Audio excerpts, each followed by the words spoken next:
I had a weird dream again. My mother has been very tired lately, due to a new job.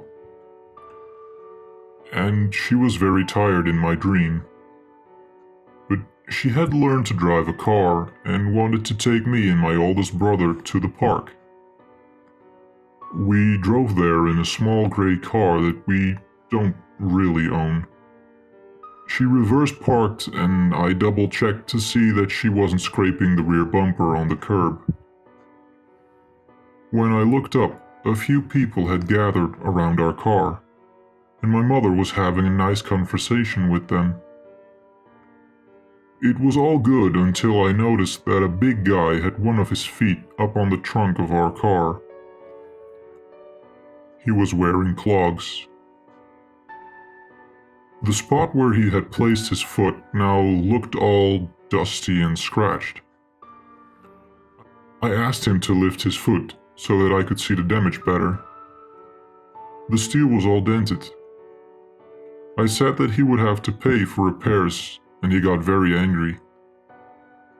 He started to walk away and I followed him while recording him with my phone. My brother and mom followed me. We kept telling him that he had to pay for the damage, but this only made him angry.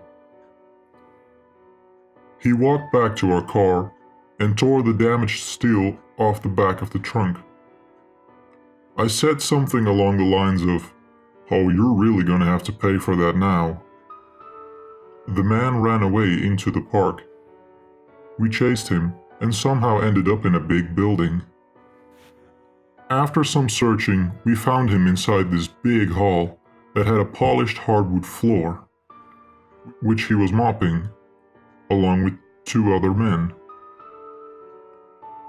We went up to him and continued talking about the damages.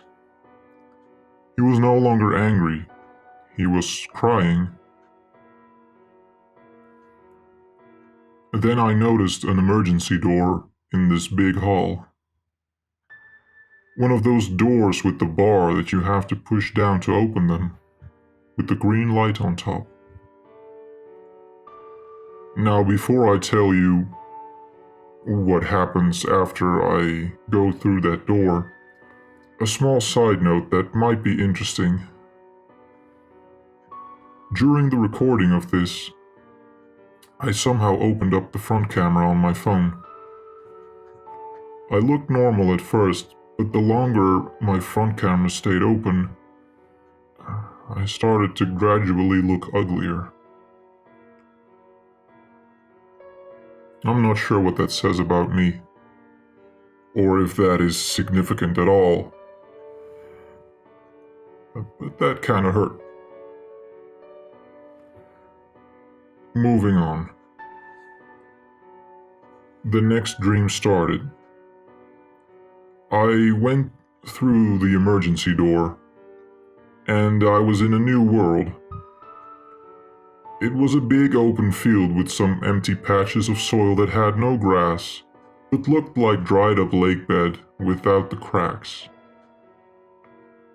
There was some grass and a few small trees, and in the center of all this was a big mansion with a small workshop on the side.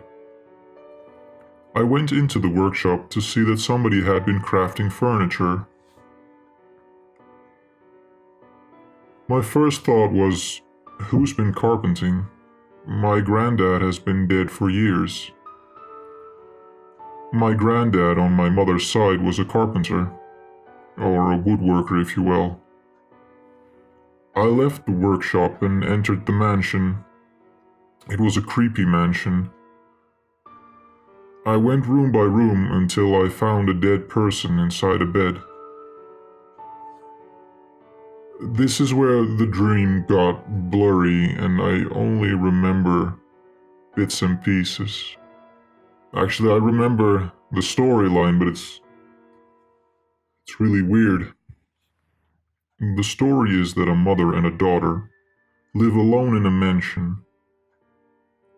The mother is sick and wants to die, but she doesn't want her daughter to be alone. So through anonymous phone calls, she finds a lover for her daughter and asks him to kill her. Well, the sick mother asks the lover to kill the mother. Afterwards, he is to take care of her daughter. Unfortunately, the lover that the mother found is a psychopath, and he intends to kill the mom and the daughter.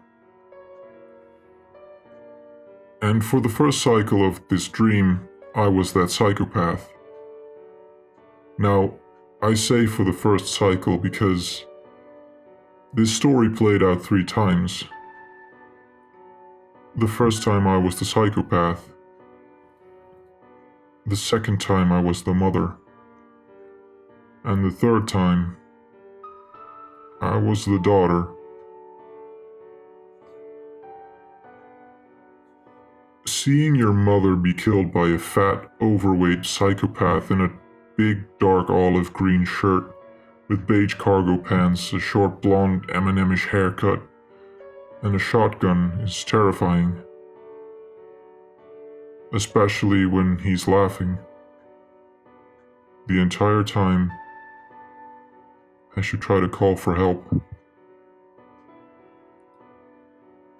Then I woke up. My brother forgot to turn off his alarm clock, and you could hear it all throughout the house. Maybe it wasn't such a bad thing that he forgot to turn it off.